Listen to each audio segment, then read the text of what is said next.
म्हणतात कसे वहिनी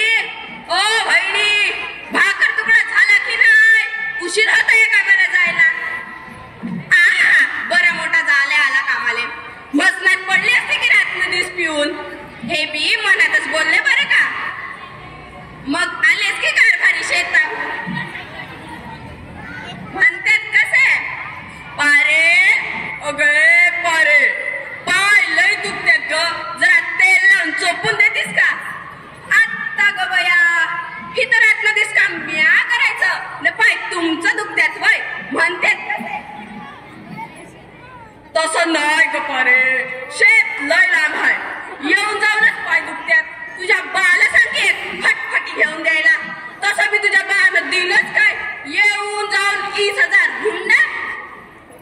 यावरून त्यानं माझा आय बा काढला आतापर्यंत मी गप बसले पण आता गप बसणार नाही तडकन जाते महाराजांना काढते त्याची फटफटी अव तुमच्या विषयावरच काही खरं नाही बघा एकदा असंच गेले होती मी आमच्या पाहुण्यांकडं तिथं ना वाज होती ना गाज होती तेव्हा आलीस की का तू तरा तरा तरा तरा आणि मला बघितल्यावर पडली माझ्या गळा आणि लागली ढसा ढसा रळाया पारे अग ए पारे अग अग तो थोडीशी नवरा गेला ग तिला सोडून आता कोण होणार ग दुसरा कुणास ठाऊक माझं डोकं तर फार चक्रावून गेलं जेव्हा तिच्या हातातलं ते बटनाचं टपरं बघितलं तेव्हा मला कळालं की बसली होती मालिकेमध्ये तोंड खुपसून अव काय हे कुठं चालला आपला देश पुढं कसा जाणार याचा विचार नाही पण आपली लेक शाळेला जाती की कॉलेजात जाती ती कशी जाती कुठे जाती परत चुकून कशी येणार याचा विचार नाही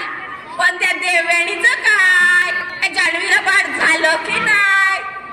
आज होमा मालिनी कोणत्या रंगाची साडी घालते याचा भारी टेन्शन यांना अव एक सांगायचं राहिलं आमच्या काकूच्या शेजारी एक बाई राहायची ती रोज नीटनेटकी साडी घालायची नट्टापट्टा करायची लाली पालिश करायची आणि जायची बस लटकवून लुटू लुटू अव तिला एक त्यानं बाळबी होतं ती त्या तांदूल्या बाळाला पाडत्यातच सोडून जाई मला भारीच राग येई एकदा मी विचारले की तिला काय काय नाही तो भोगरे जाती या बाळाला सोडून आणि येते तिने सांगायला अव पण खरं काय ते वेगळंच होतं जे काय बाय मला कळालं ते ऐकून डोळ्यातून डचकन पाणी चालं बघा तिलाही होती त्या लेकराची जाण विसरली नव्हती ती आई पण घरातल्या 4 भिंतींपैकी एक भिंत ती हाय आणि 30 भिंत जपण्यासाठी रडते त्या लेकराची माय माझं काळीस तीड तीड तुटत म्हणाली तिनं मला अगं जेव्हा अमृताचं पाजर फुटतं तेव्हा वाटतं तडकन घराकडे जावं आणि त्या तांदूल्या बाळाला पुराशी घट्ट कवटाळावं त्याला मनसोक्त पाहावं त्याच्या बोबड्या बोलानं माझं अंतकरण भरून घ्यावं पण आड येते ही कर्तव्याची बेडी तिला काही करता झुगारून टाकता येत नाही आणि ही आयुष्याची तळमळ काही केल्या संपत नाही काही केल्या संपत नाही माझं मन सतत माझ्या बाळासाठी रडतं